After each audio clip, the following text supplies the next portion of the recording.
Hello guys, good morning everyone. Ayan.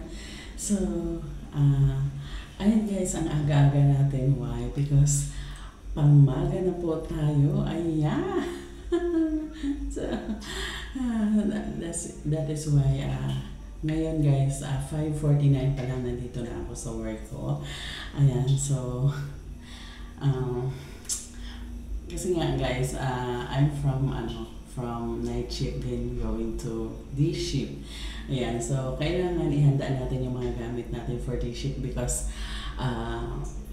iba po kasi yung night shift to day shift because sa day shift kasi kailangan nahanda mo lahat ng gamit. Ayan, kompleto para paralias kasi marami pong mga bisita na pwede nating makasalamuha. Yun, so that's why, ayan, ang yung likod is super aga. Yeah. Ayan, kasi nga po guys, ayan. Pag ano talaga, parang nami-miss natin yung pang-araw. No? Ang grabe pa naman sa pang-araw guys. Ang daming ginagawa talaga, sobra. That's why, good luck to me. Good luck. Ayan. At, para po makaayos pa tayo ng mga gamit natin. Ayan, maglilinis ng paraphernalias, maglinis ng sapatos, ayusin yung uniform. Ayan, dami pa po kasing gagawin. So, para po sa mga sa mga nagtatrabaho dyan, ayan, this is only for paalala no, na pag may work ka, ayan, gising ka ng maga, kahit puyat ka, ayan, kailangan mong gumising ng maga para makapasok ka ng maga at hindi ka ma-late, ayan. So, ako kasi guys, never ako na-late, ayan, di ko ugali yung ma-late, ayan. So, kasi pag once na na-late ako, ayan, super na-stress ako kasi nagmamadali ako, ang dami kong ginagawa, Diyos ko po, ganun, saka, sa tagal kong nagtrabaho guys, siguro mga ilang beses lang ako na-late kasi ang nangyari naman nun is hindi ka nagigising, ayan, so minsan hindi ka nakapag-alarm, ayan, pero maybe for 17 years, maybe I have late 3 to 4 days only, yes. Ayan, ganyan ako magtrabaho guys, ayan, ayoko kasing napupunaan tayo na lagi tayong late, ayan, wala pa sa vocabulary ko yan. So pag once nagtrabaho ako, trabaho talaga, ayan, because kailangan po natin ingatan yung trabaho natin because this is for our family and we get food for this work, yeah. So kailangan ingatan natin yung work natin kasi ito po yung bumubuhay sa pamilya natin. Ayan, so para sa mga dyan, ayan, mga palaging nalilate, ayan, bago-bago, ayan.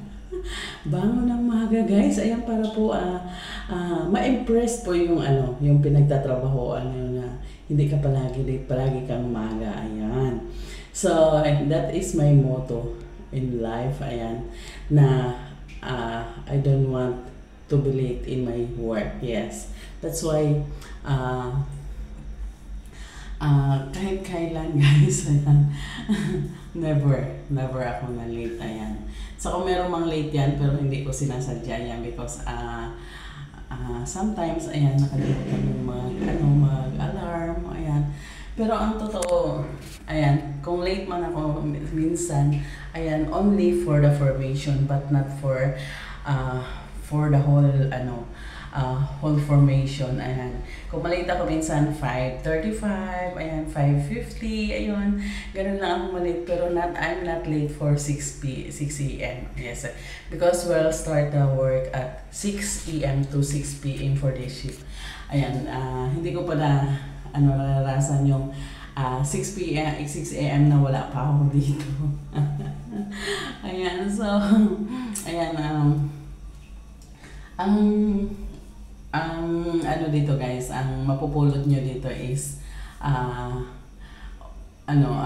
pahalagahan nyo yung mga trabaho nyo, ayan. So kasi ito po yung bumubuhay sa pamilya natin. Kung wala po tayong trabaho, wala pong pagkain ang mga pamilya natin. Ayan. So, kaya kung paano mo iningatan yung pamilya mo, paano mo iningatan yung sarili mo, ayan, ganun din ang pag-ingat sa trabaho mo. Kasi pag once na wala yan, mahirap maghanap ng trabaho. That's why, ayan, I'm almost 17 years in security guard, but I'm still here. Yes. Kasi tumatagal ka. Dahil nga, parang inisip mo na yung pinagtatrabahoan mo is your own business. Ayan. At palagi mong kakaisipin na sinasahuran ka dito because of your work. Ayan. So, always keep them safe. Ayan. And also the company and the people around you. Ayan. As a security guard, that is our work. Ayan na, maging safety ang company, also the properties of the company, and also the owner of the company. Ayan, yun po yung binabantayan namin at inalagaan namin dito sa aming trabaho. And also, the peace of the whole company. Ayan, yun po yung binabantayan namin. Always, ayan. So, ang security guard, sabi nila, wala po daw ginagawa. No, ayan. Because, ang ginagawa po ng guard is only to save property and also the people working in the area and the owner of this company. Ayan, yun po yung ginagawa ng guard. Ayan. So, sabi, walang ginagawa yung guard, patayo-tayo lang. Of course, that is my work. You see that? That is my work. Ayan. Na magmasid at magbantay. Ayan. Ayon sa nakaukol na trabaho sa iyo. Ayan. That's why, ayan, lagi kang alerto sa iyong area dahil isa kang security guard na inaasahan ng may-ari ng company na magampanan mo ang mga hindi ka nais-nais na nangyayari sa loob ng company niya. Ayan, kaya ka po nandyan because ikaw po yung inasahan sa lahat ng bagay. Na mapantayan mo yung mga bagay na hindi mga magagandang ginagawa ng mga nagtatrabaho sa company, ayan, etc. Ayan, lahat po yun, ikaw po ang magbabatay as a security guard. Ayan, that's why, ayan, happy naman ako guys as a security kasi okay naman ang sahod, ayan, and also napakaganda po ng pamamalakad ng company. Ayan. So, kayo din guys, ingatan nyo din ang trabaho nyo para po, ayun, always happy yung family, also your children. Ayan. Thank you so much for all the blessings. Ayan, kasi napaka-bless mo na nagkaroon ka ng work. Ayan, kaya ingatan mo. Ayan. Yan, this is it guys. And also, don't forget guys to subscribe us and also share my live and vlogs, ayan, etc. Ayan. And don't forget to leave comment. Ayan. Thank you so much everyone. Ayan, good morning. God bless you always to all the people here in my channel, and God bless you. Ayan, so the time of our live, ayan, 8 p.m. mamaya guys. Ayan, see you. Ayan, I love you to all of you.